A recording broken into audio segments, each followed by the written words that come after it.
Baka naman yung katrabaho niya, comedian lang.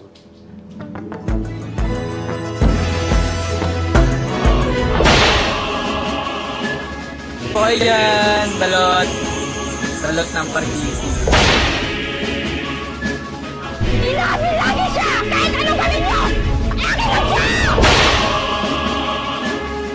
Sabi ng mama mo, kita na lang daw at tawag ko sa'yo.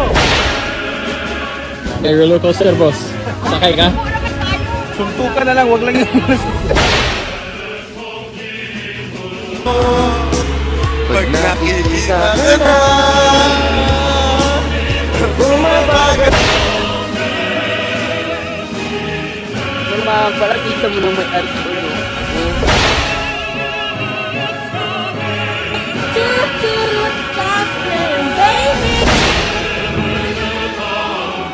May-ari na si Mang Leo na tulala na lang siya na matuklap ang kanilang buhok. Iyak na sana ako kaso lalaki ako.